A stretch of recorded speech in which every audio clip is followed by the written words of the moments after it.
Here we have verse 17 of the 19th chapter of the Gospel of Matthew. We're in the midst of the story that involves the so-called rich young ruler. He's never called the rich young ruler. That's a combination of descriptive terms that are used, borrowed from each of the accounts of this story. And in the case of Matthew, he actually only describes him as a man who came to him with very little further description. The man comes and asks what's necessary to enter eternal life, and Jesus gives a stock answer that would be perfectly acceptable in the Jewish world of his day. So we have ho, apin.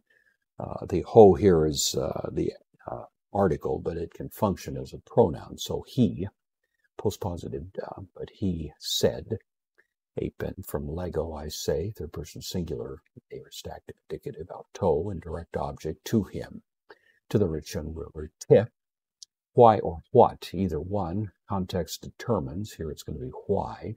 Me, the first person pronoun in the accusative. So why me, erotos, from erotao, to ask. The word is usually confined to situations where an inferior is asking of a superior, and that would be appropriate here. This is the second person singular, present active indicative. So why do you ask me? Peri, preposition with the genitive, peri to agathu, concerning the good. The question, of course, is based on the idea that this young man has come to Christ, regarding him as a teacher. That's what he's called him. He has no concept that Christ is God incarnate, is the one who is intrinsically good. He's just coming and addressing Jesus as a man, and thus to call Jesus without further information good shows a rather superficial grasp of what goodness actually is.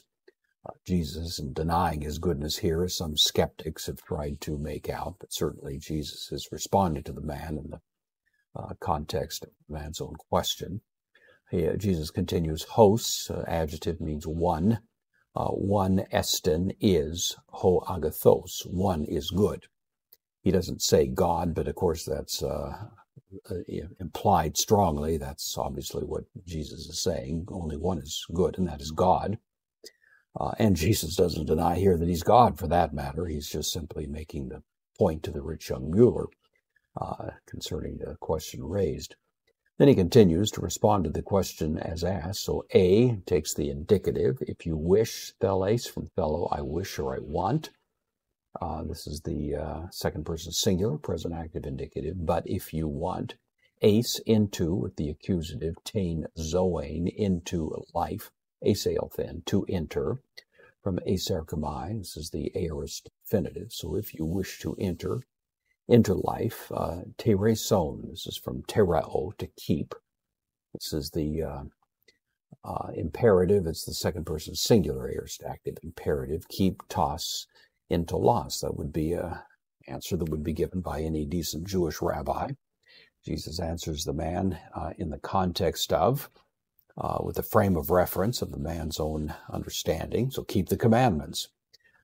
Keep them and you'll enter into life. Of course, the gospel comes precisely because, as Paul says elsewhere, there is none righteous. There is no one who can keep these commandments. But certainly if someone could, then that would be exactly the way in which righteousness or eternal life should be achieved. And so Jesus gives what amounts to a stock answer to a good question. And then he's going to, of course, explore this much more deeply as the conversation ensues.